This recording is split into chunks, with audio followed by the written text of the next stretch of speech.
বুকটা ধরবর ধরবর করছিল, বুকটা ধরবর ধরবর করছিল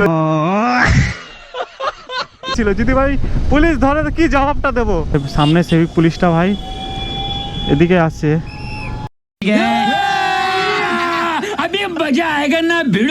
এমন জায়গায় বসে বসে আছে না ভাই, গাছের ঝোপ আছে ভাই, ঝোপের ওখানে বসে ভাই ক্যামেরা নিয়ে এখানে ক্যামেরাটা অন করেই যাব। তো এই হচ্ছে গাজল, আর গাজল কদুবাড়ি মোড়। তো ভাই একটু আগে মানে আমি বাইক 120-র মতো ক্রুজ করছিলাম হাইওয়েতে, আর ওই জিপিএস ক্যামেরা নিয়ে দাঁড়িয়েছিল। তো জানি না এখানে পুলিশ ধরবে নাকি ভাই, পুলিশ ধরলে তো কেস দেবে একদম 100% শিওর আমি। তো আমাকে এদিক দিয়ে এখন ঘুরতে হবে, ঘুরে এটা দিয়ে ডান দিক দিয়ে ঘুরে যেতে হবে, ওইটা দিয়ে ঘুরে আসবো, তাহলে হয়তো সন্দেহটা করবে না। তো চলো এটা দিয়ে যাব, একটু দূরে একটু সামনে যাব, এখান থেকে ঘুরতে হবে ভাই। এমন জায়গায় বসে বসে আছে না ভাই, গাছের ঝোপ আছে ভাই, ঝোপের ওখানে বসে ভাই ক্যামেরা নিয়ে মানে বাইক দেখছে কত স্পিডে আসছে, বাইক বা কার এরকম দেখছে আর কি।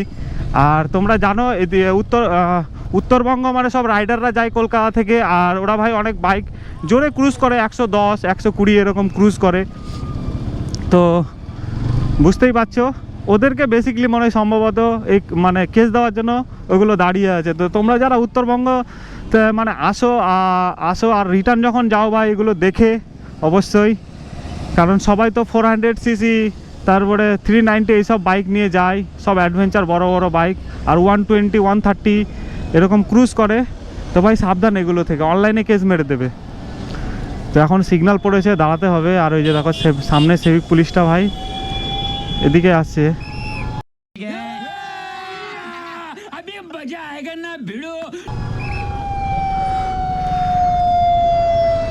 ও আচ্ছা, এটা অ্যাম্বুলেন্স গেল।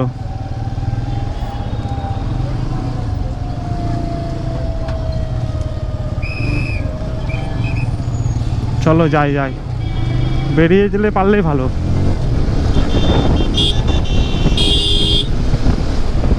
বাস ভাই এখান থেকে বেরিয়ে গেছি মানে আমার ঝামেলা খতম। সিরিয়াসলি ভাই বুকটা ধরবর ধরবর করছিল, বুকটা ধরবর ধরবর করছিল যদি ভাই পুলিশ ধরে তো কি জবাবটা দেবো। ঠিক আছে, যদি বলে এত জোরে কেন বাইক চালাচ্ছিলে, স্পিডের ওপরে তো আবার কেস হবে। আর ভাই স্পিডের ওপরে 1000 টাকা কেস মারে ওরা। তো যাই হোক বেরিয়ে যেতে হবে ভাই এখান থেকে, কোনো কথা হবে না। তো এই রাস্তাটা সোজা চলে গেছে হচ্ছে চাচল শামসি এই সাইডে। তো আমি এখন শামসির দিকেই যাব।